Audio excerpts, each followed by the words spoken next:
بسم اللہ الرحمن الرحیم۔ السلام علیکم ورحمۃ اللہ وبرکاتہ۔ مظہر نور خدا، رازدار مصطفیٰ، الغزالی بحر علم و آگہی بے کراں۔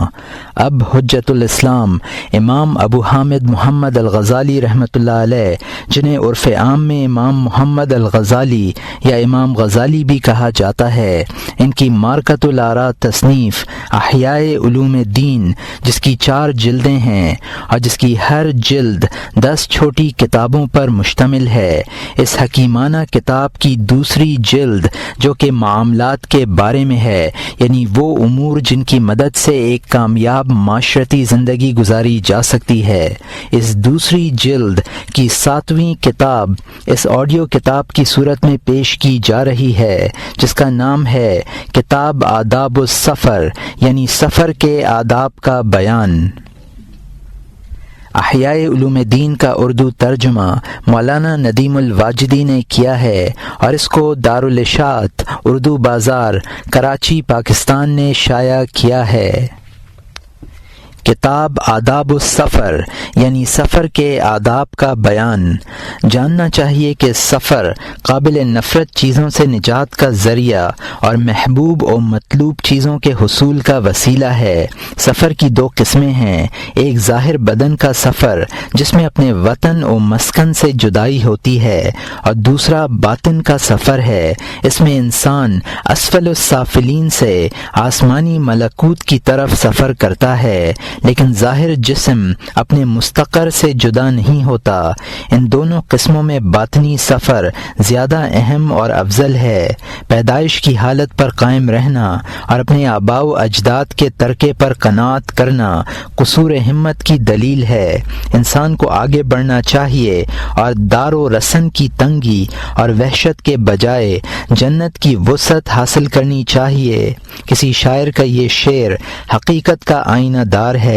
وَلَمْ أَرِ فِي عُيُوبِ النَّاسِ عَيْبًا قَنْقَصْ الْقَادِرِينَ عَلَى التَّمَامِ۔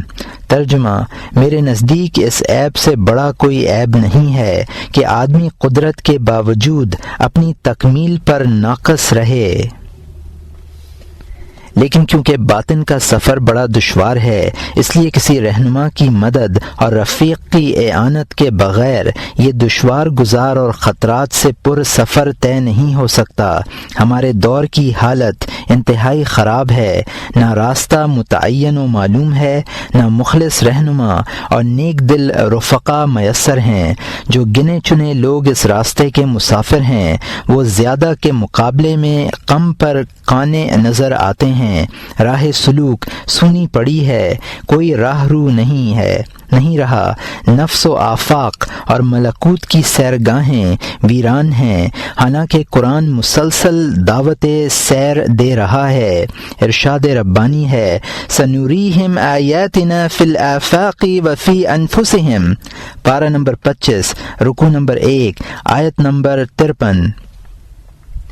ہم عنقریب ان کو اپنی قدرت کی نشانیاں ان کے گرد و نواح میں بھی دکھا دیں گے اور خود ان کی ذات میں۔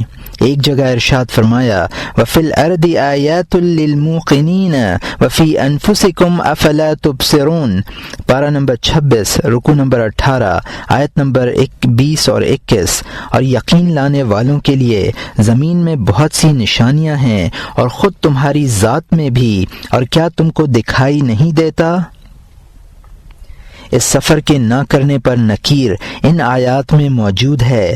فرمایا، وَإِنَّكُمْ لَتَمُرُّونَ عَلَيْهِمْ مُصْبِحِينَ وَبِاللَّيْلِ أَفَلَا تَعْقِلُونَ، پارہ نمبر 23، رکوع نمبر 8، آیت نمبر 137 اور 138۔ اور تم تو ان کے دیار پر صبح ہوتے اور رات میں گزرا کرتے ہو، تو کیا پھر بھی نہیں سمجھتے ہو؟ وَكَأَيٍّ مِّنْ آيَاتٍ فِي السَّمَاوَاتِ وَالْأَرْضِ يَمُرُّونَ عَلَيْهَا وَهُمْ عَنْهَا مُعْرِضُونَ، پارہ نمبر 13، رکوع نمبر 6، آیت نمبر 105۔ اور بہت سی نشانیاں ہیں آسمانوں میں اور زمین میں جن پر ان کا گزر ہوتا رہتا ہے اور وہ ان کی طرف توجہ نہیں کرتے۔ جس شخص کو یہ سفر نصیب ہوتا ہے وہ جنت کی سیر کرتا ہے۔ اس سفر میں بدن کو حرکت نہیں دینی پڑتی۔ یہ وہ سفر ہے جس کے چشموں اور گھاٹوں میں تنگی کا خطرہ نہیں ہوتا۔ مسافرین کی کثرت یہاں پریشانی اور اضطراب کا باعث نہیں ہوتی، بلکہ جتنے مسافر ہوتے ہیں ثمرات اور فوائد میں اتنا ہی اضافہ ہوتا ہے۔ اس کے فوائد و ثمرات ابدی اور غیر منقطع ہیں۔ اس راہ میں کوئی شخص دوسرے کے لیے رکاوٹیں پیدا نہیں کرتا، تاہم وہ مسافر خود اپنے عمل کے نتیجہ بھگت لیتے ہیں۔ جو اس سفر میں سستی کا شکار ہوں یا اپنا دامن مراد بھرنے سے گریز کریں، ان کا عمل ان کے انجام کا باعث بنتا ہے۔ ارشاد ربانی ہے، ان اللہ لا یغیر ما بقوم حتی یغیروا ما بانفسہم، پارہ نمبر 13 رکوع نمبر 8 آیت نمبر 11۔ واقعی اللہ تعالیٰ کسی قوم کی اچھی حالت میں تغیر نہیں کرتا جب تک وہ لوگ خود اپنی حالت کو نہیں بدل دیتے۔ فلما زاغوا ازاغ اللہ قلوبہم، پارہ نمبر 28 رکوع نمبر 9 آیت نمبر 5۔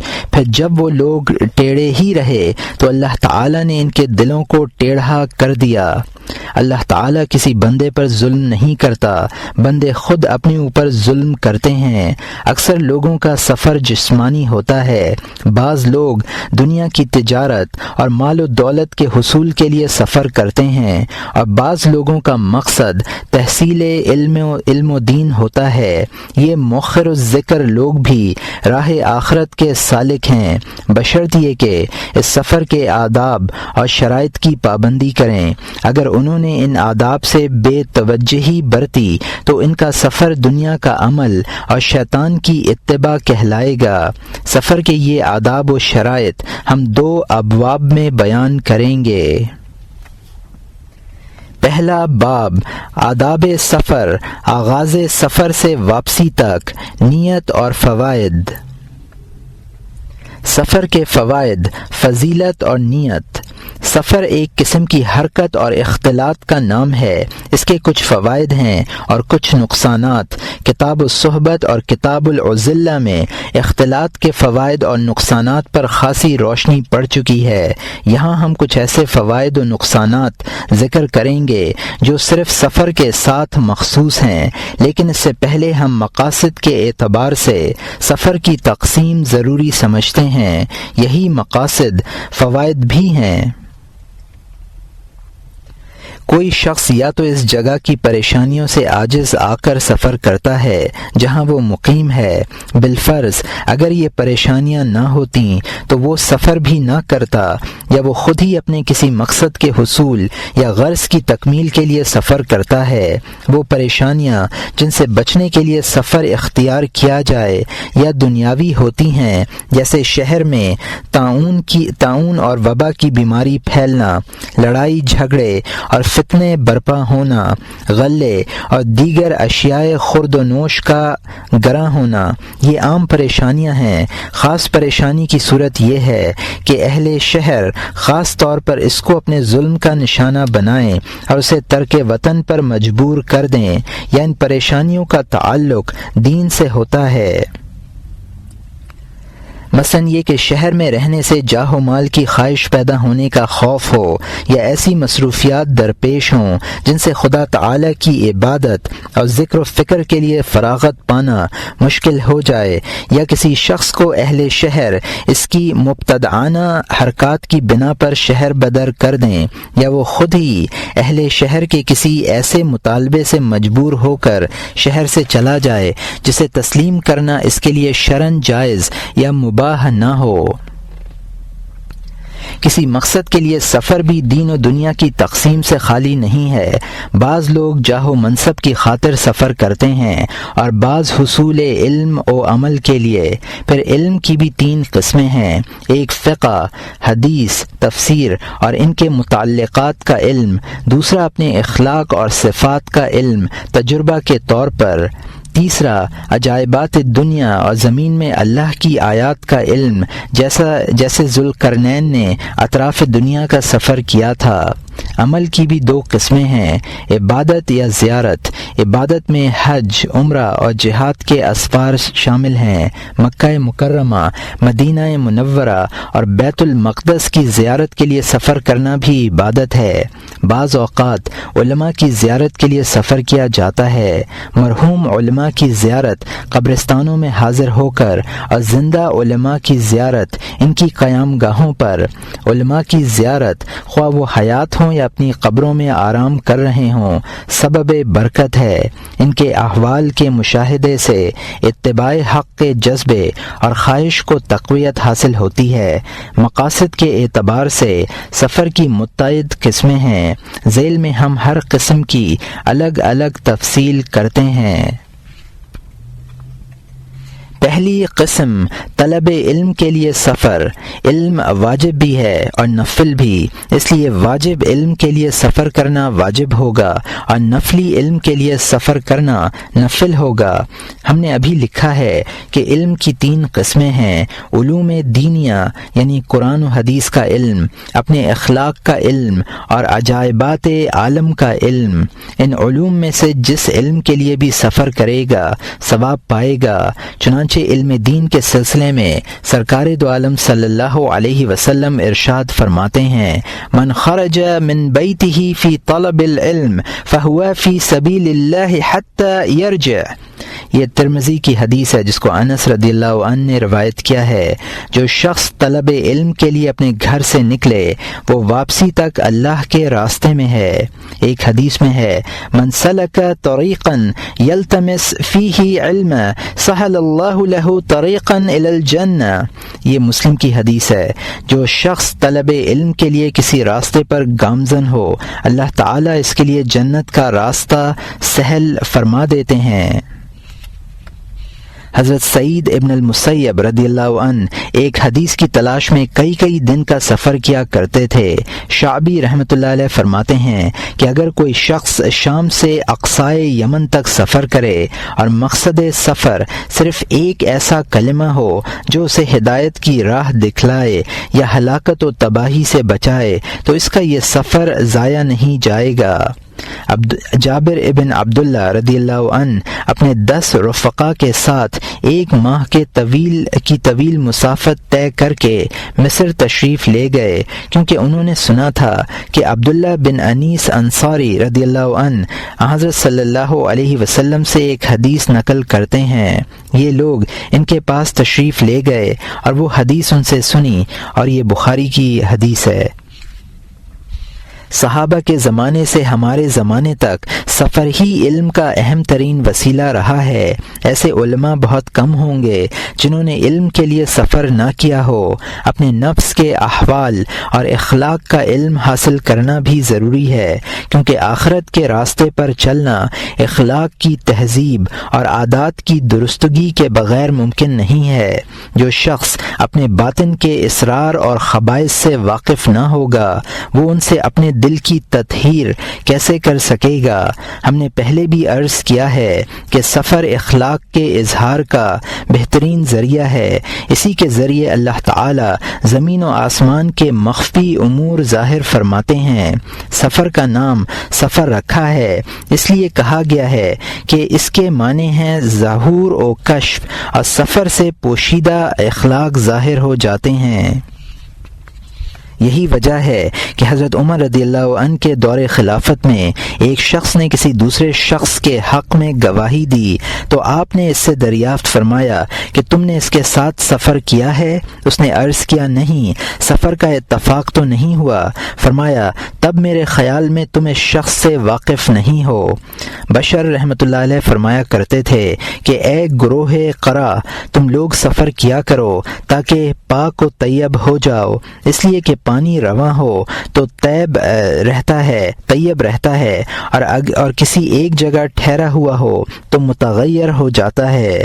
اخلاق کے لیے سفر کی اہمیت کا اندازہ اس اہم نقطے سے ہوگا کہ آدمی اپنے وطن میں ہو تو ان امور سے مانوس رہتا ہے جن کی اسے عادت ہو، ورنہ نادر ہی کوئی ایسا موقع پیش آتا ہے جس سے طبیعت کو گرانی ہوتی ہے۔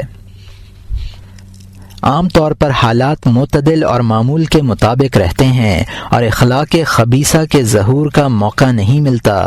سفر میں مشقتیں پیش آتی ہیں، حالات میں تغیر اور تبدیلی نظر آتی ہے، طبیعت اس سے الجھتی ہے اور وہ اخلاق ظاہر ہوتے ہیں جو باطن میں موجود تھے لیکن محرک نہ ہونے کی وجہ سے انہیں تحریک نہیں ملی تھی۔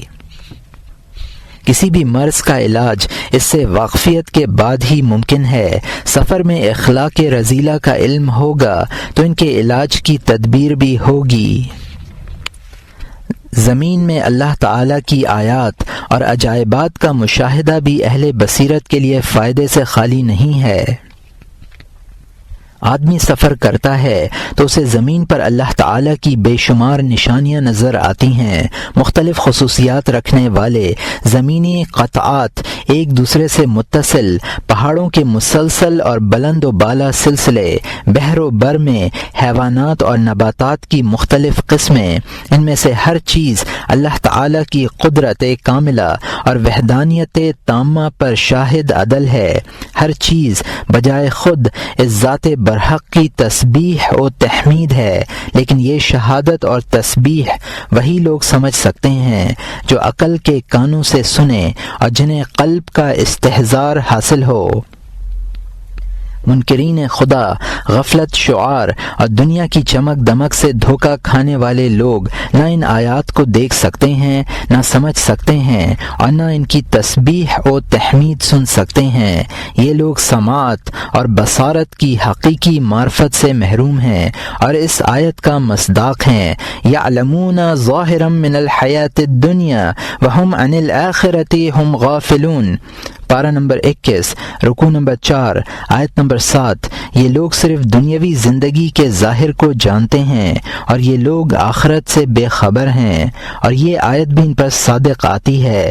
انہم عن السمع لمعزولون، پارہ نمبر 19، رکوع نمبر 15، آیت نمبر 212۔ وہ شیاطین وحی آسمانی سننے سے روک دیے گئے ہیں۔ اس میں ظاہری کان مراد نہیں ہے، اس لیے کہ ظاہری سماعت سے وہ لوگ محروم نہیں تھے بلکہ باطنی سماعت سے محروم تھے۔ ظاہری سماعت سے آوازوں ہی کا ادراک ہوتا ہے، اور یہ صرف انسان ہی کی خصوصیت نہیں ہے بلکہ جانور بھی یہ آوازیں سن لیتے ہیں اور سمجھ لیتے ہیں۔ باطنی سماعت سے زبان حال سمجھی جاتی ہے، زبان قال نہیں۔ زبان حال کیا چیز ہے، اس کی حقیقت ایک مثال سے واضح ہوگی۔ ایک شخص نے کیل اور دیوار کا قصہ بیان کیا ہے کہ جب کیل دیوار میں گھسنے لگی تو دیوار نے احتجاج کیا۔ کیل کہنے لگی، بھلا مجھے کیوں ڈانٹتی ہو، اس سے پوچھو جو میرے سر پر ضربیں لگا رہا ہے۔ کیل اور دیوار دونوں ہی ظاہری زبان سے محروم ہیں۔ کہا جائے گا کہ ان کی گفتگو زبان حال سے تھی۔ زمین و آسمان میں کوئی ذرہ ایسا نہیں جس کے وجود میں باری تعالیٰ کی وحدانیت پر ناقابل انکار شہادتیں نہ ہوں۔ یہی شہادتیں اس کی توحید ہیں۔ اسی طرح ہر ذرہ میں باری تعالیٰ کی پاک ذات پر بھی مختلف شہادتیں موجود ہیں۔ یہ شہادتیں اس کی تسبیح ہیں، لیکن لوگ یہ تسبیح و توحید سمجھتے نہیں ہیں کیونکہ انہوں نے سماع ظاہر کے کنائے سے نکل کر سماع باطن کی کشادہ فضا کا سفر نہیں کیا۔ وہ زبان قال کی رقاقت سے مانوس ہیں اور زبان حال کی وضاحت سے عاجز و محروم ہیں۔ اگر ہر آدمی زبان حال سمجھنے پر قادر ہوتا تو حضرت سلیمان علیہ السلام کے لیے یہ خصوصیت نہ ہوتی کہ وہ پرندوں کی بولی سمجھ لیتے ہیں، اور نہ حضرت موسیٰ علیہ السلام کے لیے یہ خصوصیت ہوتی کہ وہ صوت و لفظ سے پاک کلام الہی سمجھنے کی قوت رکھتے ہیں۔ حاصل کلام یہ ہے کہ عجائبات دنیا میں باری تعالی کی وحدانیت اور قدوسیت کا پرتو دیکھنے کے لیے بھی سفر کیا جاتا ہے۔ اس کے لیے زیادہ طویل مسافت طے کرنے کی ضرورت نہیں ہے، بلکہ جو شخص اس مقصد کے لیے سفر کرتا ہے وہ کسی ایک جگہ ٹھہر کر بھی ہر ذرے سے تسبیح سن سکتا ہے۔ ایسے شخص کو صحرا نوردی کی کیا ضرورت ہے؟ اس کی غرض تو آسمانی ملکوت سے پوری ہو سکتی ہے۔ وہ چاند، سورج اور ستاروں میں غور کرے کہ یہ تمام کواکب اور سیارے امر خداوندی کے پابند و مطیع ہیں اور سال، مہینے، دن، رات بلکہ لمحات کی گردش کے لیے محو سفر ہیں۔ کعبہ جس شخص کا طواف کرے اسے کیا ضرورت ہے کہ وہ کسی مسجد کے طواف کی مشقت اٹھائے؟ اگر ایسا کرے گا تو اس کا یہ عمل تعجب سے خالی نہیں ہوگا۔ یہی حال اس شخص کا ہے جسے اس کے چاروں طرف پھیلی ہوئی نشانیاں دعوت فکر دے رہی ہوں اور وہ ان میں فکر کرنے کے بجائے زمین کا سفر اختیار کرے۔ جب تک مسافر اشیاء کے مشاہدے کے لیے ظاہر کی آنکھوں کا محتاج ہے، وہ اللہ کی طرف چلنے والوں اور اس کی راہ میں سفر کرنے والوں کی منزلوں میں سے پہلی منزل پر ہے، بلکہ اس سے بھی دور ہے۔ گویا وہ ابھی تک اپنے وطن کی حدود میں مقیم ہے۔ اس کی کم ہمتی اور بزدلی اسے آگے بڑھنے سے روکتی ہے۔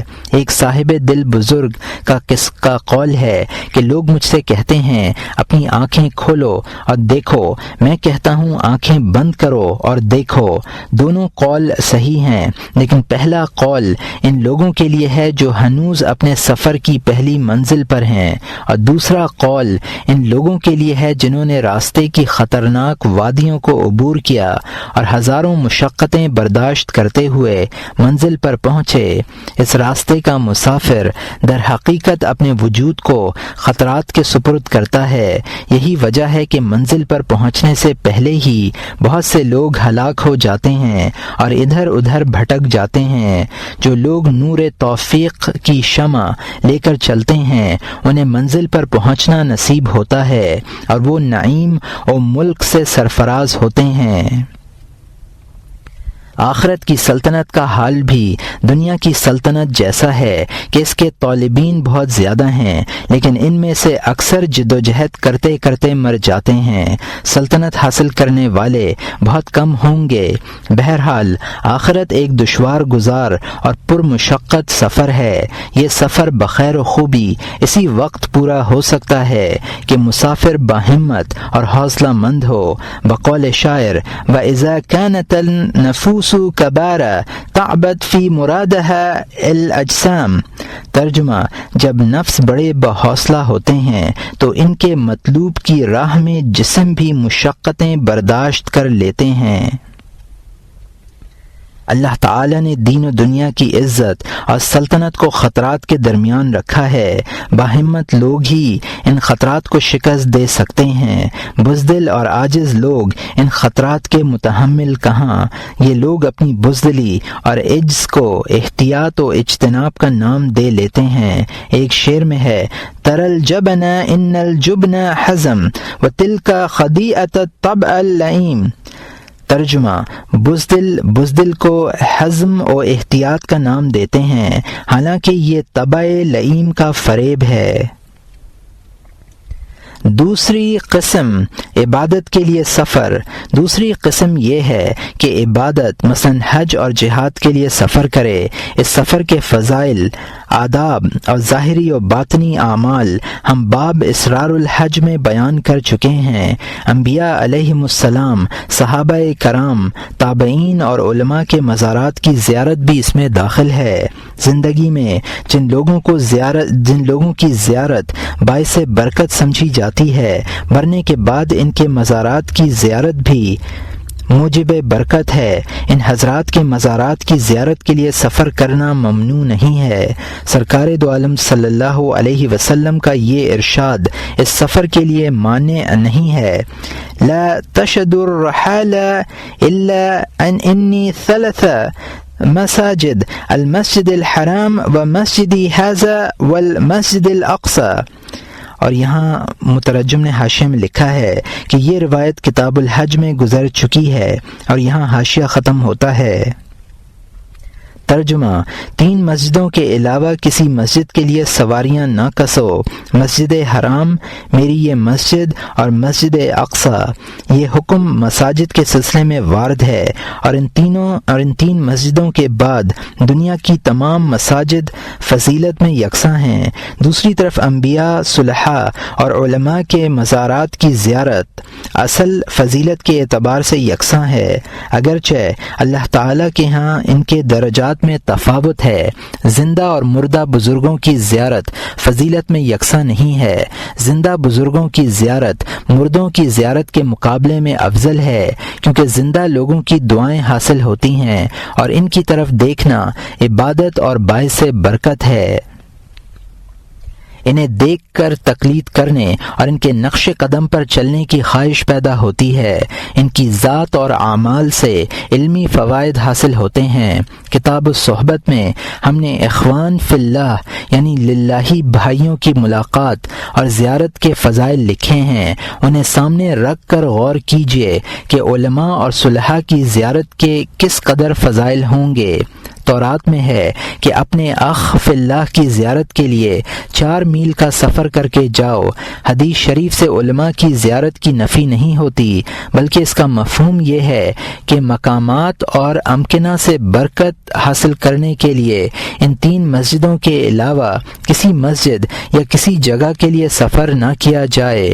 حرمین شریفین یعنی مسجد حرام اور مسجد نبوی کے فضائل ہم کتاب الحج میں بیان کر چکے ہیں۔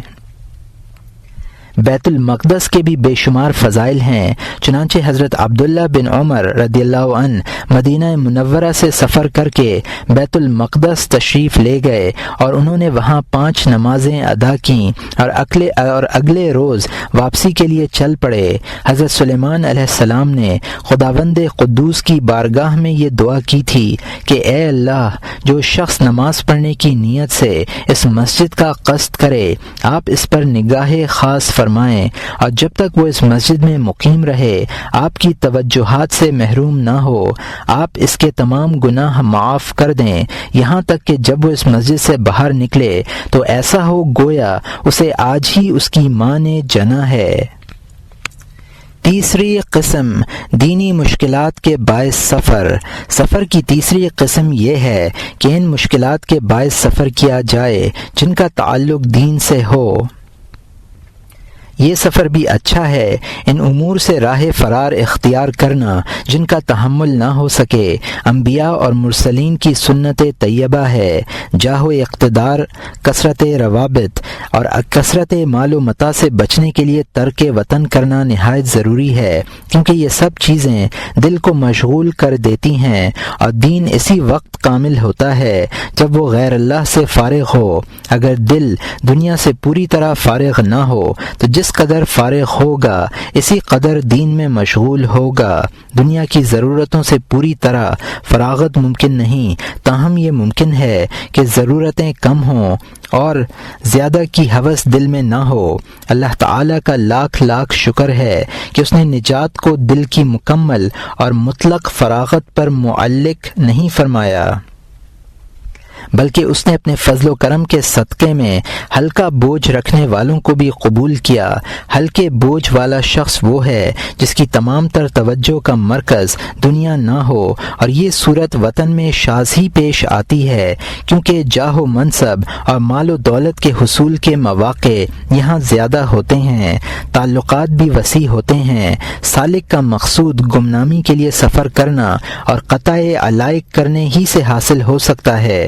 کیا عجب ہے کہ ایک مدت کی ریاضت کے بعد نفس عادی ہو جائے اور باری تعالیٰ کی مدد اور توفیق سے اس کا دل قوی اور مطمئن ہو جائے، یہاں تک کہ اس کے نزدیک سفر و حضر اور اسباب کے وجود و عدم کی تمیز باقی نہ رہے۔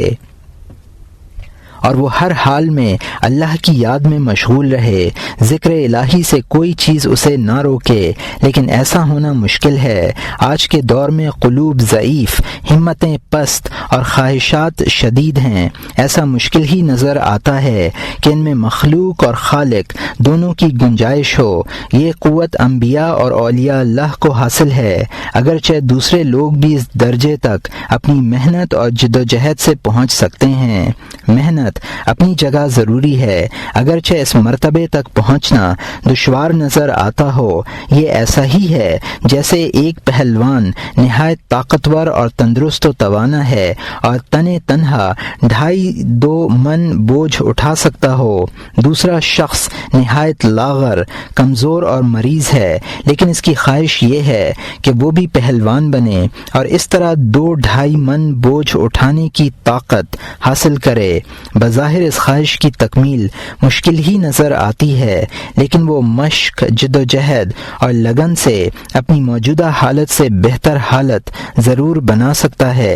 اگر آدمی کسی بلند مرتبے پر پہنچنے میں دشواری محسوس کرے تو اس کا یہ مطلب نہیں ہے کہ مایوس ہو کر بیٹھ جائے اور کوشش ترک کر دے۔ یہ جہالت اور گمراہی ہے۔ اکابرین سلف کا طریقہ یہ تھا کہ وہ فتنوں کے خوف سے وطن چھوڑ دیا کرتے تھے۔ سفیان ثوری رحمۃ اللہ علیہ فرمایا کرتے تھے کہ یہ برائی کا دور ہے، اس دور میں گمنام بھی محفوظ نہیں۔ مشہور و معروف لوگوں کا تو کیا ذکر ہے، اس زمانے میں آدمی کو ایک شہر سے دوسرے شہر کی ہجرت جاری رکھنی چاہیے۔ اگر ایک شہر میں شہرت ہو جائے تو دین کی بقا کے لیے شہر سے رخصت ہو جانا ہی بہتر ہے۔ ابو نعیم کہتے ہیں کہ میں نے سفیان ثوری کو دیکھا کہ ایک تھیلا کمر پر لٹکائے اور لوٹا ہاتھ میں لیے چلے جا رہے ہیں۔ میں نے عرض کیا، ابو عبداللہ کہاں کا قصد ہے؟ فرمایا، فلاں گاؤں جا رہا ہوں، سنا ہے وہاں گرانی کم ہے۔ میں نے عرض کیا کہ آپ گرانی کے خوف سے ترک وطن کر رہے ہیں؟ انہوں نے فرمایا، ہاں، اگر تمہیں کسی جگہ کے متعلق یہ خبر ملے کہ وہاں چیزیں سستی ملتی ہیں تو وہیں جا بسو، کیونکہ تمہارے دین کی سلامتی کے لیے یہ ایک مفید صورت ہے۔ سری سختی رحمۃ اللہ علیہ صوفیہ سے فرمایا کرتے تھے، سردی ختم ہو گئی، موسم بہار کی آمد ہے، اب درختوں پر برگ و بار آئیں گے، آمد و رفت بڑھے گی، اب تم نکلو اور ادھر ادھر جاؤ۔ خواص رحمۃ اللہ علیہ کسی شہر میں 40 دن سے زیادہ نہیں ٹھہرتے تھے۔ انہیں باری تعالیٰ کی ذات پر توکل تھا۔ اسباب پر اعتماد کرنا ان کے نزدیک توکل کی روح اور غایت کے منافی تھا۔ توکل کے اسرار و رموز انشاءاللہ متعلقہ باب میں بیان کیے جائیں گے۔ چوتھی قسم، جسمانی مشکلات کے باعث سفر۔ ان مشکلات سے مجبور ہو کر سفر کرنے میں بھی کوئی حرج نہیں ہے جن کا تعلق بدن سے ہو، جیسے کوئی ایسا مرض جس میں مرنے کا اندیشہ ہو، یا اشیاء کی گرانی وغیرہ امور جن سے اقتصادی مشکلات پیدا ہو جائیں اور زندگی گزارنا سہل نہ رہے۔ بلکہ اگر اس سفر سے حاصل ہونے والے فوائد واجب ہوں تو یہ سفر بھی واجب ہوگا، اور مستحب ہوں تو یہ سفر بھی مستحب ہوگا۔ البتہ طاعون کی صورت اس حکم سے مستثنیٰ ہے۔ اگر کسی شہر میں طاعون پھیلا ہوا ہو تو اس سے گھبرا کر فرار نہ ہونا چاہیے، کیونکہ حدیث میں اس طرح بھاگنے سے منع فرمایا گیا ہے۔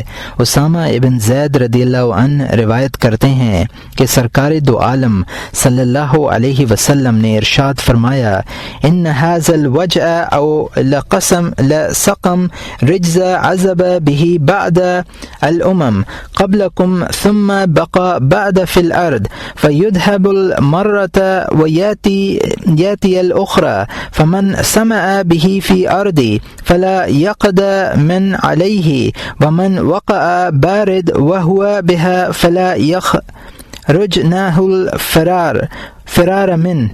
یہ بخاری و مسلم کی حدیث ہے۔ یہ درد یا بیماری عذاب کی ایک صورت ہے جس میں تم سے پہلے کی بعض قومیں مبتلا کی گئیں، پھر بعد میں بھی یہ بیماری باقی رہ گئی۔ اب یہ بیماری کبھی چلی جاتی ہے اور کبھی آ جاتی ہے۔ اگر کوئی شخص یہ سنے کہ فلاں جگہ پر یہ بیماری ہے تو ہرگز اس جگہ نہ جائے، اور اگر وہ پہلے ہی سے اس جگہ مقیم ہو تو وہاں سے ہرگز راہ فرار اختیار نہ کرے۔ حضرت عائشہ رضی اللہ عنہا کہتی ہیں کہ حضرت صلی اللہ علیہ وسلم نے ارشاد فرمایا، ان فناء امتی بالطعن والطاعون فقلت هذا الطعن قد عرفناه فما الطاعون؟ قال غدة البعير تأخذهم في مراقهم، المسلم الميت منه شهيد والمقيم عليه المستحب كالمرابط في سبيل اللہ والفار من کالفار من الزحف۔ یہ احمد اور ابن عبد البر فی التمہید کی حدیث ہے۔ میری امت کی ہلاکت طعن اور طاعون کے ذریعے ہوگی۔ میں نے عرض کیا، طعن تو ہم جانتے ہیں، طاعون کیا چیز ہے؟ فرمایا، ایک گومڑا یعنی ابھرا ہوا گوشت ہے، اونٹ کے گومڑے کی طرح، یہ لوگوں کے پیٹ کے نرم اور زیریں حصے میں پیدا ہوتا ہے۔ طاعون کے سبب سے مرنے والا مسلمان شہید ہے، اور جو شخص ثواب کی خواہش میں طاعون کی جگہ مقیم رہتا ہے وہ مجاہد فی سبیل اللہ کی طرح ہے، اور جو طاعون سے فرار اختیار کرے وہ جہاد سے بھاگنے والے شخص کی طرح ہے۔ مکحول رضی اللہ عنہ ام ایمن سے نقل کرتے ہیں، انہوں نے فرمایا کہ حضرت صلی اللہ علیہ وسلم نے اپنے کسی صحابی کو یہ وصیت فرمائی، لا تشرک باللہ شیئا وان عزبت او خوفت وتعاول دیک وان امراک ان تخرج من كل شیء هو لك فاخرج منه ولا تترك الصلاة عمدا فان من ترك الصلاة عمدا فقد برئت ذمة الله منه وإياك والخمر فإنها مفتاح كل شر وإياك والمعصية فإنها تسخط الله ولا تفر من الزحف وإن أصاب الناس موتان وأنت فيهم فثبت فيهم أنفق من تولك على أهل بيتك ولا ترفع عصاك عنهم أخفهم بالله۔ یہ بے حقی کی حدیث ہے جس کو مرسلاً روایت کیا گیا ہے۔ اللہ تعالیٰ کے ساتھ شرک مت کرو، اگرچہ تمہیں ایذا پہنچائی جائے یا خوفزدہ کیا جائے۔ اپنے والدین کی اطاعت کرنا، اگرچہ وہ تمہیں اپنی ہر چیز سے دستبردار ہونے کے لیے کہیں۔ جان بوجھ کر نماز مت چھوڑو، اس لیے کہ جو شخص جان بوجھ کر نماز چھوڑتا ہے اللہ تعالیٰ کا ذمہ اس سے بری ہو جاتا ہے۔ شراب سے اجتناب کرو کہ یہ ہر برائی کی جڑ ہے۔ گناہ سے بچو کہ گناہ سے اللہ تعالیٰ ناراض ہو جاتے ہیں۔ جہاد سے مت بھاگو، اگر لوگوں میں مرنے کی وبا پھیلے اور تم ان کے درمیان موجود ہو تو انہی میں ٹھہرو۔ اپنی نعمت اپنے گھر والوں پر خرچ کرو اور ان سے اپنا ڈنڈا مت اٹھاؤ۔ مطلب یہ ہے کہ ایسی نرمی مت کرو کہ وہ بے راہ ہو جائیں، انہیں اللہ سے ڈراتے رہو۔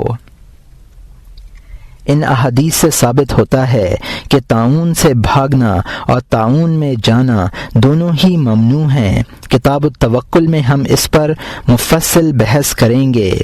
اس تقسیم سے پتہ چلتا ہے کہ سفر مذموم بھی ہے اور محمود بھی۔ مذموم کی دو قسمیں ہیں، حرام جیسے غلام کا بھاگنا یا ماں باپ کی نافرمانی کر کے جانا، اور مکروہ جیسے طاعون زدہ شہر سے سفر کرنا۔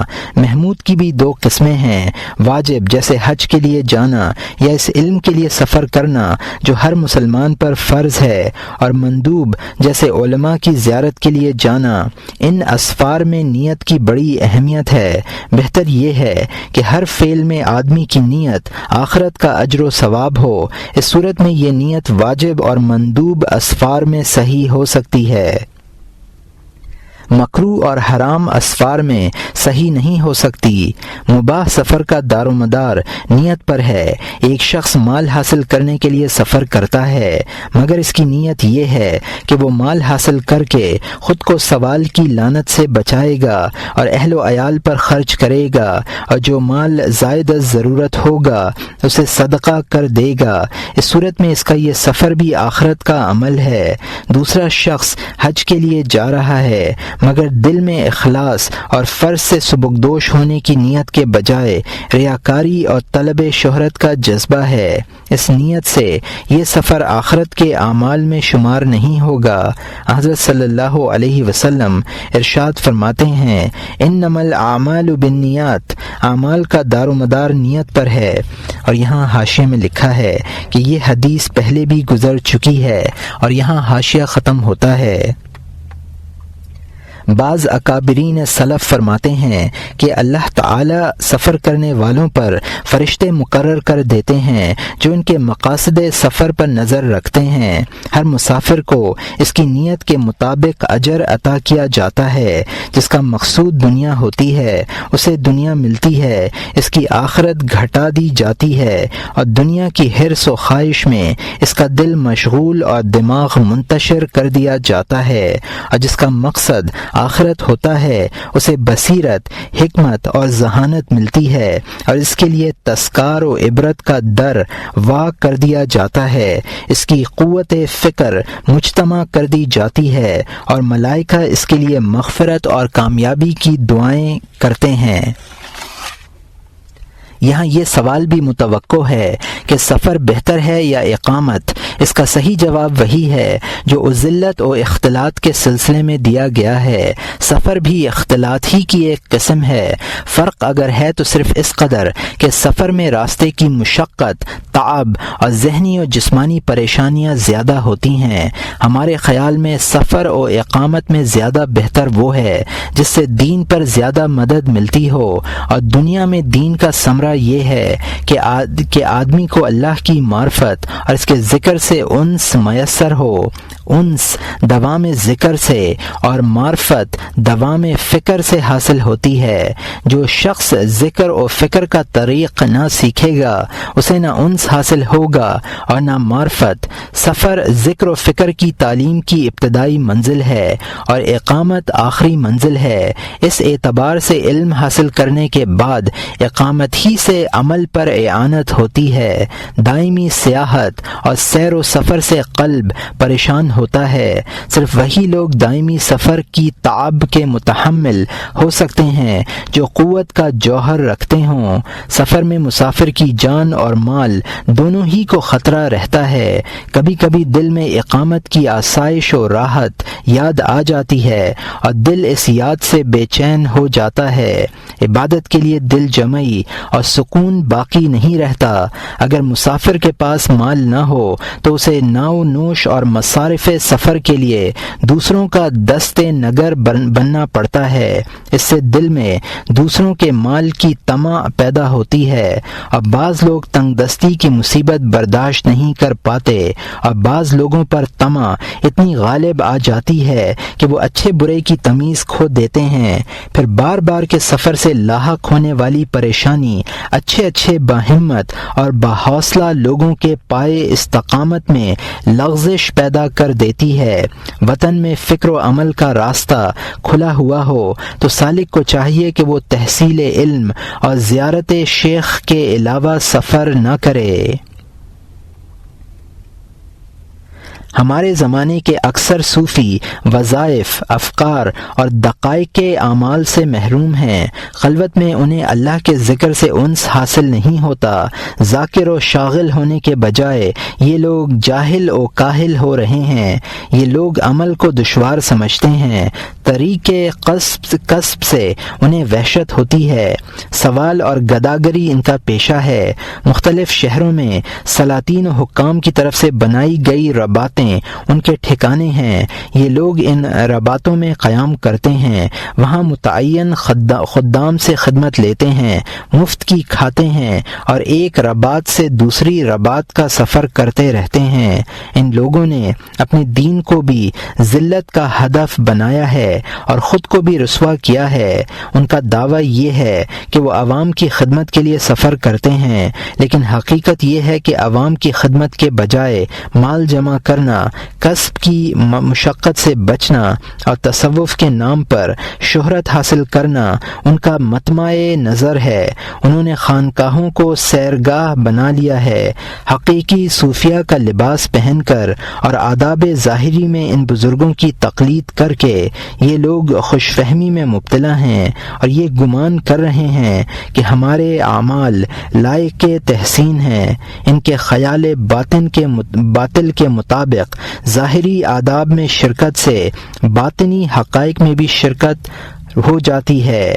حیف صد حیف، کس قدر بے وقوف ہے وہ شخص جسے ورم اور ذبحی میں امتیاز نہ ہو۔ یہ لوگ اللہ کے مبغوض بندے ہیں، اس لیے کہ اللہ تعالیٰ کو بیکار نوجوانوں سے نفرت ہے۔ ان صوفیوں کو سیر و سیاحت پر ان کی جوانی اور بیکاری ہی نے آمادہ کیا ہے۔ ہاں، اگر یہ لوگ ریاکاری یا طلب شہرت کی نیت کے بغیر حج کا سفر کرتے یا کسی بزرگ کی زیارت کے لیے جاتے اور مقصد سفر ان سے علمی و عملی استفادہ ہوتا تو بلا شبہ ان کا یہ سفر لائق تحسین ہوتا، مگر اب ایسے لوگ کہاں ہیں جو نیک مقصد اور جذبہ صادق کے ساتھ سفر کریں۔ دینی امور ضعیف ہو گئے ہیں، تصوف ختم ہو چکا ہے، علماء حق کے بجائے علماء سو کا دورہ ہے۔ علوم بلا شبہ زندہ ہیں، مگر اہل علم کے بغیر علم کی زندگی کیا مانی؟ علماء کا بگاڑ عمل کی راہ سے پیدا ہوا، ان کا علم موجود ہے مگر تصوف کا وجود ہی ناپید ہو گیا۔ علم بغیر عمل کے پایا جا سکتا ہے، تصوف بغیر عمل کے نہیں پایا جا سکتا۔ تصوف نام ہے ما سوا اللہ سے دل کے تجرد اور انخلا کا، اور اس کا تعلق دل اور اعضاء کے عمل سے ہے۔ جب عمل فاسد ہوگا تو اصل تصوف کیسے باقی رہ سکے گا؟ صوفیوں کے ان اسفار کے سلسلے میں فقہا کی رائے ایک مستقل بحث ہے۔ ان کے خیال میں اس طرح کے اسفار سے نفس کو بلا وجہ کی مشقت برداشت کرنی پڑتی ہے، اور نفس کو بلا وجہ مشقت میں ڈالنا ممنوع ہے، اس لیے یہ سفر بھی ممنوع ہے۔ لیکن ہمارے نزدیک یہ اسفار صحیح ہیں، کیونکہ ان کا زیادہ سے زیادہ مقصد یہ ہے کہ وہ مختلف شہروں اور ملکوں کی سیر کریں اور نفس کو کسب کی مشقت سے بچا کر بیکاری میں راحت پائیں۔ یہ مقصد اگرچہ انتہائی حقیر ہے، لیکن کیا کیجیے، ان کی طبائع ہی ایسی ہوتی ہیں۔ فتویٰ کی روح سے عوام کو ان مباح امور میں مطلق اجازت ہے جن میں نہ نفع ہو اور نہ نقصان۔ جو لوگ کسی دینی مقصد کے بجائے محض سیاحی کے طور پر شہر شہر گھومتے ہیں، وہ ایسے ہیں جیسے جنگلی جانور، انہیں صحراؤں میں گھومنے پھرنے کی آزادی حاصل ہے۔ اگر یہ لوگ مخلوق خدا کو نقصان نہ پہنچائیں اور اپنے لباس اور ظاہری اخلاق و عادات سے انہیں فریب نہ دیں تو اس سیاحی میں کوئی مذائقہ بھی نہیں ہے۔ ان لوگوں کا جرم یہی ہے کہ وہ لوگوں کو مغالطہ دیتے ہیں اور تصوف کے نام پر مانگتے ہیں اور ان اوقاف کی آمدنی سے کھاتے ہیں جو حقیقی صوفیوں کے لیے اللہ کے نیک بندوں نے وقف کر رکھی ہیں۔ حقیقی صوفی وہ شخص ہے جو صلاح و تقوی اور دیگر فضائل و کمالات کے ساتھ ساتھ دین میں عادل ہو۔ یہ مصنوعی صوفی حقیقی صوفی ہرگز نہیں ہو سکتے۔ ان کی ادنا خصوصیت یہ ہے کہ یہ لوگ سلاطین کے اموال سے شکم سیری کرتے ہیں، حالانکہ اکل حرام کبیرہ گناہ ہے۔ اس گناہ کے ارتکاب کے بعد عدالت اور صلاح و تقوی باقی نہیں رہتا۔ فاسق صوفی کا وجود تسلیم کرنے کے معنی یہ ہیں کہ کافر صوفی اور یہودی فقیہ کا وجود بھی تسلیم کیجیے، حالانکہ یہ ممکن ہی نہیں کہ کوئی کافر صوفی اور کوئی یہودی فقیہ اسلام ہو۔ اسی طرح یہ بھی ممکن نہیں کہ کوئی شخص فاسق ہونے کے باوجود صوفی کہلائے۔ ان ظاہری صوفیوں کو یہ بات اچھی طرح سمجھ لینی چاہیے کہ اگر کوئی شخص انہیں حقیقی صوفی سمجھ کر اللہ کا تقرب حاصل کرنے کی نیت سے کچھ دے اور خیال یہ ہو کہ اگر اسے معلوم ہو جائے کہ یہ اصلی صوفی نہیں ہے تو ہرگز اس کی مدد نہ کرے، اس صورت میں اس کا دیا ہوا مال قبول کرنا جائز نہیں ہے۔ تصوف سے بے بہرہ ہونے کے باوجود تصوف کے نام پر لوگوں سے مانگنے اور لینے والا ایسا ہی ہے جیسے کوئی شخص سید ہونے کا جھوٹا دعویٰ کرے اور ایک شخص رسول اللہ کی محبت میں اس کی مدد کرے۔ اگر اسے یہ معلوم ہوتا کہ وہ سید نہیں ہے تو ہرگز اس کی مدد نہ کرتا۔ اس صورت میں اس مصنوعی سید کے لیے بھی اس کی مدد قبول کرنا جائز نہیں ہے۔ حاملین تقوی اور احتیاط پسند علماء اور صوفیاء نے دین کے عوض میں کچھ لینا اسی لیے پسند نہیں کیا کہ جو لوگ دے رہے ہیں وہ ان کے ظاہر کو اچھا سمجھ کر دے رہے ہیں۔ اگر دینے والوں کو یہ معلوم ہو جائے کہ وہ ایسے نہیں ہیں جیسا ہم سمجھ رہے ہیں تو اپنا ہاتھ روک لیں۔ یہ مشکل ہی ہے کہ کسی شخص کے ظاہر و باطن دونوں اچھے ہوں۔ کچھ نہ کچھ عیوب باطن میں ایسے ضرور ہوتے ہیں کہ اگر ظاہر ہو جائیں تو لوگوں کی عقیدت پر حرف آئے۔ بعض بزرگوں نے اس حد تک احتیاط کی کہ خرید و فروخت کے معاملات سے یکسو ہو گئے اور بازاروں کی ضرورتوں کے لیے اپنے وکیل اور نائب مقرر کر دیے، محض اس خیال سے کہ بعض نیک دل بائع اور مشتری دین میں ان کے مقام کی بنا پر خرید و فروخت کے معاملات میں رعایت کریں گے۔ یہ رعایت دین کے عوض ہوگی۔ ان بزرگوں نے اپنے وکیلوں کو ہدایت کر دی تھی کہ وہ خرید و فروخت کے کسی بھی معاملے میں ان کا نام نہ لیں، البتہ دینداری کی وجہ سے ملنے والے مال کا قبول کرنا اس وقت صحیح ہے جبکہ دینے والا اس شخص کے ظاہر و باطن سے کما حقہ واقف ہو، اور حال یہ ہے کہ اگر وہ اس کے کسی باطنی عیب پر مطلع ہوا بھی تو دینے سے باز نہیں آئے گا اور نہ اپنے دل میں کسی طرح کا تقدر محسوس کرے گا۔ منصف اور صاحب بصیرت شخص جانتا ہے کہ یہ امر محال نہیں تو نادر الوقوع ضرور ہے۔ جو شخص اپنے نفس سے جاہل ہے اور فریب خوردہ ہے اس کے لیے امور دین سے ناواقف رہنا ہی بہتر ہے۔ سب سے زیادہ جو چیز اس کے قریب واقع ہے وہ اس کا دل ہے۔ جب وہ اپنے دل کے حال ہی سے ناواقف ہے دوسرے کا حال کیا سمجھے گا؟ جو شخص یہ حقیقت سمجھتا ہے اسے چاہیے کہ وہ اپنی قوت بازو سے کمایا ہوا مال اپنے کھانے اور لباس پر خرچ کرے تاکہ اس آفت سے اور شبہات کے خطرے سے محفوظ و مامون ہو جائے، یا ایسے شخص کا مال کھائے جس کے بارے میں قطعیت کے ساتھ یہ معلوم ہو کہ وہ میرے باطنی عیوب سے واقف ہونے کے باوجود اپنے طرز عمل میں کوئی فرق پیدا نہ ہونے دے گا۔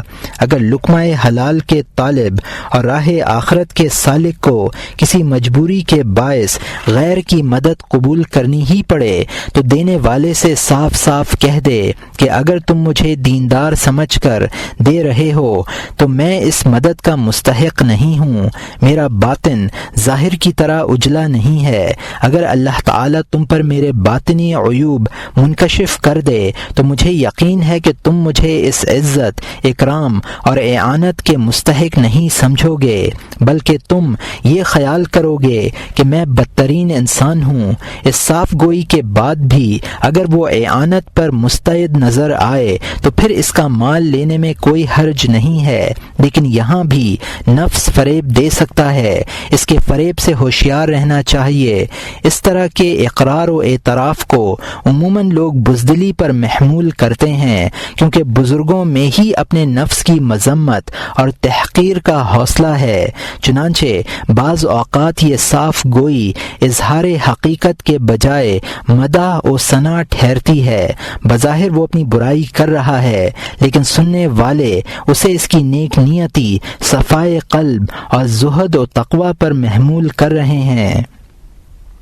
اس لحاظ سے نفس کی مذمت خلوت میں ہونی چاہیے تاکہ اس فریب سے حفاظت رہے۔ مجمع عام میں نفس کی مذمت ریا ہے۔ ہاں، اگر اس انداز میں اپنی باطنی خرابیوں کا اعتراف کرے کہ لوگ اسے حقیقت سمجھیں اور کسی غلط فہمی میں مبتلا نہ ہوں، تب کوئی حرج نہیں ہے۔ سفر کے آداب۔ پہلا ادب ادائے حق۔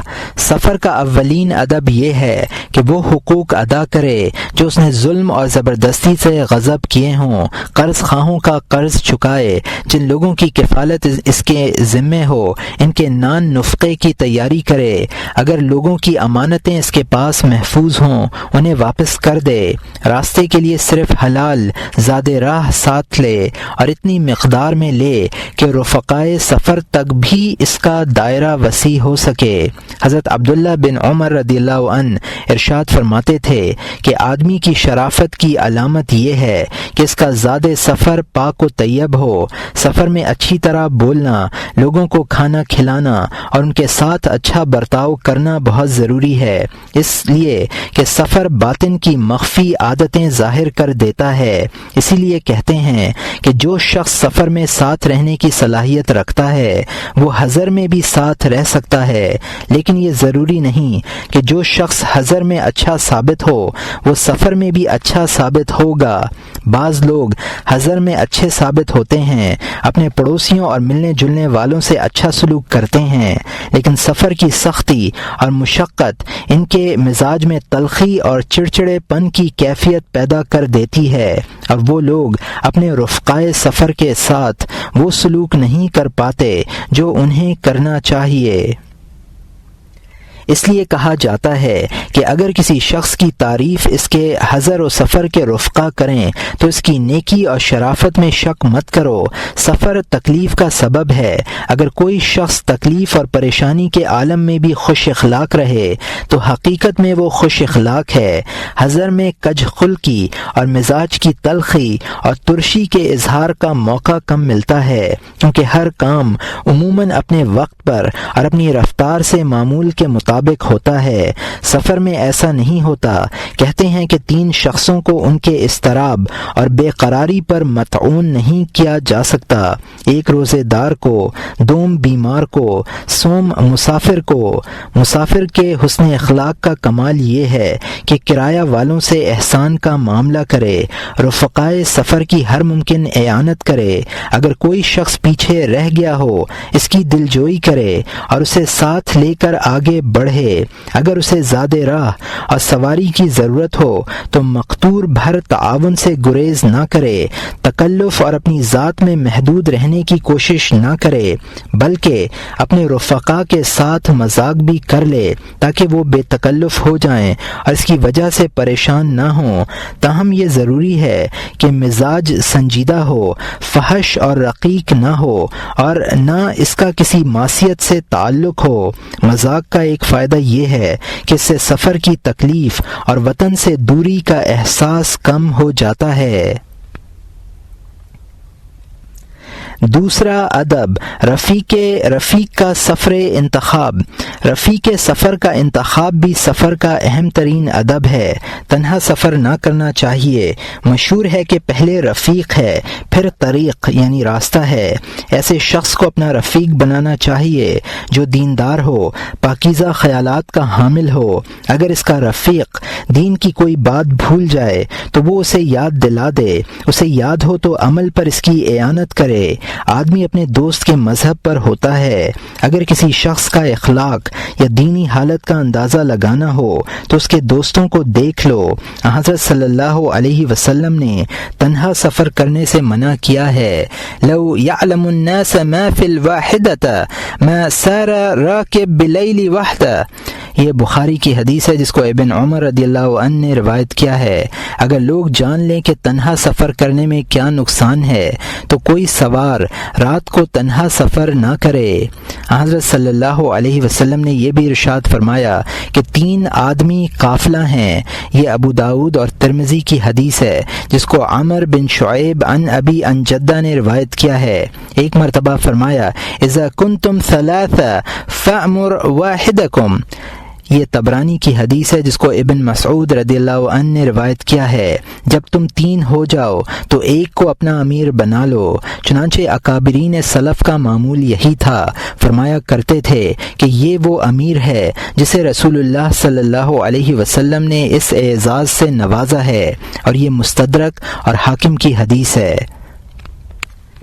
کسی ایسے شخص کو اپنی جماعت کا امیر منتخب کرنا چاہیے جو خوش اخلاق، نرم خو، ایثار پسند ہو اور ساتھیوں کی رائے پر اپنی رائے کو ترجیح دینے والا نہ ہو۔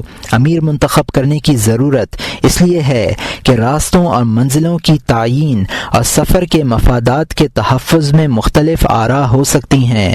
اختلاف رائے سے بچ کر کوئی ایسا فیصلہ کرنا جو کارواں کے تمام اراکین کے لیے موزوں اور مناسب ہو، امیر ہی کا کام ہونا چاہیے۔ نظام وحدت میں ہے اور فساد کثرت میں ہے۔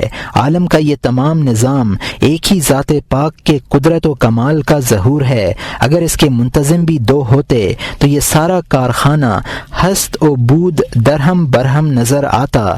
ارشاد ربانی ہے لو کان فیہما آلہۃ الا اللہ لفسدتا، پارہ نمبر 17 رکوع نمبر 2 آیت نمبر 22۔ زمین آسمان میں اللہ تعالیٰ کے سوا اور معبود ہوتا تو دونوں درہم برہم ہو جاتے۔ سفر ہو یا حضر، ہر جگہ مدبر و منتظم ایک ہی ہونا چاہیے۔ ایک کی رائے اور فیصلے سے کام صحیح ہوتا ہے۔ بہت سی آراء اور فیصلے مسئلے کا حل نہیں بن سکتے۔ حضر میں تعیین امیر کا مسئلہ ہی نہیں ہے، بلکہ وہاں پہلے ہی امیر متعین ہے۔ مثلا شہر کا حاکم تمام اہل شہر کا امیر ہے، گھر کا بڑا تمام اہل خانہ کا امیر اور منتظم ہے۔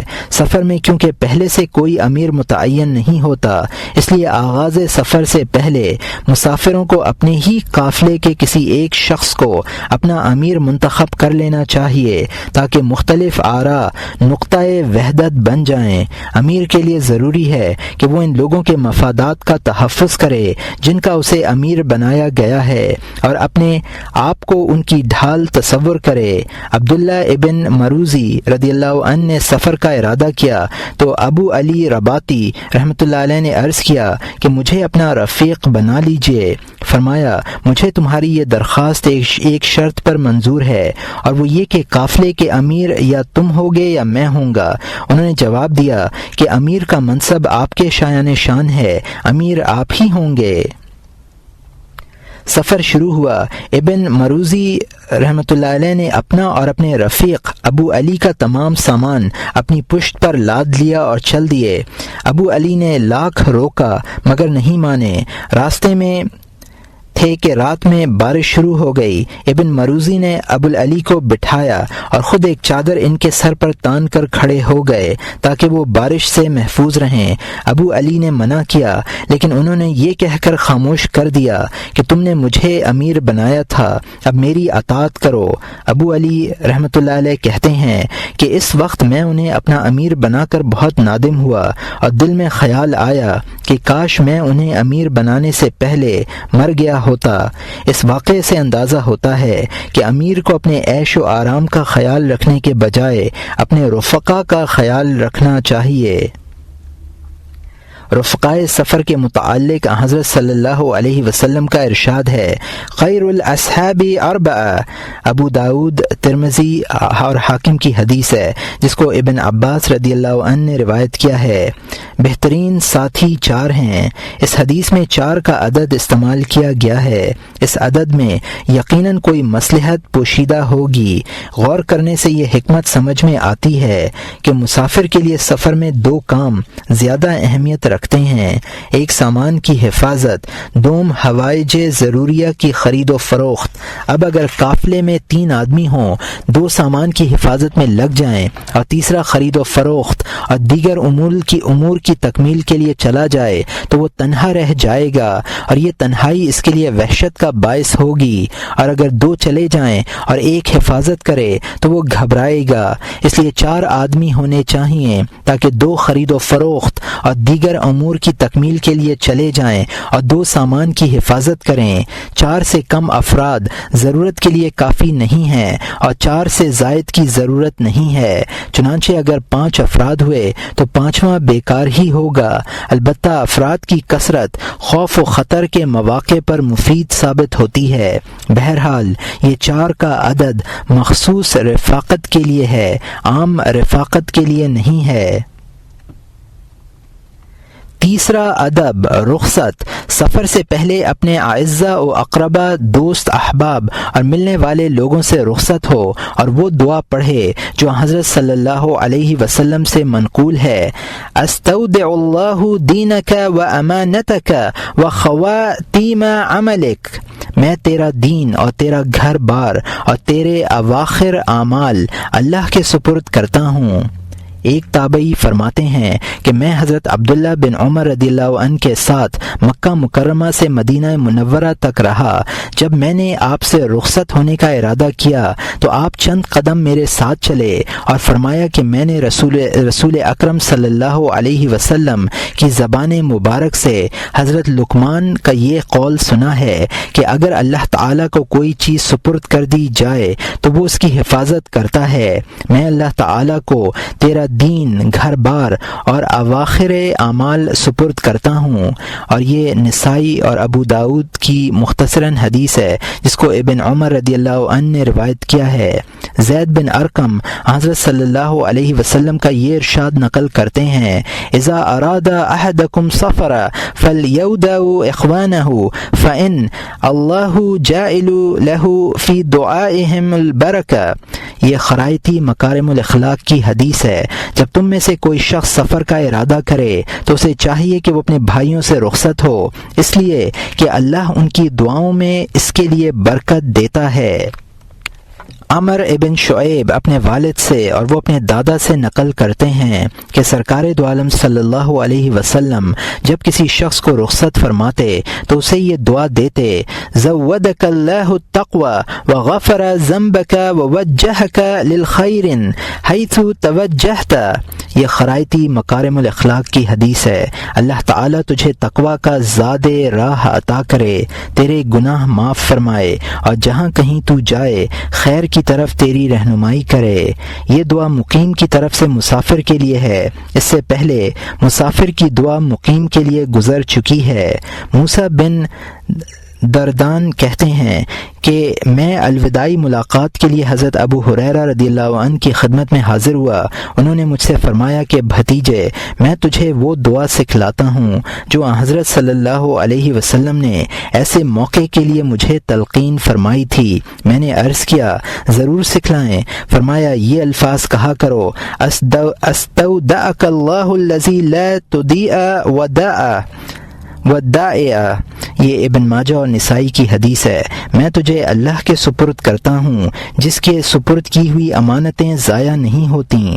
انس بن مالک رضی اللہ عنہ روایت کرتے ہیں کہ ایک شخص نے سرکار دو عالم صلی اللہ علیہ وسلم کی خدمت میں عرض کیا: یا رسول اللہ، میں سفر کا ارادہ رکھتا ہوں، مجھے کوئی وصیت فرمائیے۔ آپ نے ان کلمات کے ساتھ اسے رخصت فرمایا: فی حفظ اللہ وفی کتفہ زودک اللہ التقوی وغفر ذنبک ووجہک للخیر حیث کنت او اینما کنت۔ اور یہاں حاشیے میں لکھا ہے کہ یہ روایت کتاب الحج میں گزر چکی ہے، اور یہاں حاشیہ ختم ہوتا ہے۔ ترجمہ: اللہ تعالیٰ کی حفاظت اور پناہ میں اللہ تعالیٰ تجھے تقوی کا زاد راہ عطا کرے، تیرے گناہ معاف فرمائے اور جہاں کہیں تو ہو خیر کی طرف تیری رہنمائی کرے۔ اللہ تعالیٰ کے سپرد کرتے وقت کسی ایک شے کی تخصیص نہ کرے، بلکہ اپنا گھر بار، آل و اولاد اور مال و متاع سب کچھ اس کی حفاظت اور پناہ میں دے دے۔ روایت ہے کہ حضرت عمر رضی اللہ عنہ لوگوں کو عطایا تقسیم کر رہے تھے کہ ایک شخص اپنے بیٹے کے ساتھ آیا۔ آپ نے اس شخص سے فرمایا کہ میں نے بیٹے باپ کا اتنا مشابہ کم ہی دیکھا ہے۔ اس شخص نے عرض کیا، امیر المومنین، اس بچے کا ایک عجیب واقعہ ہے۔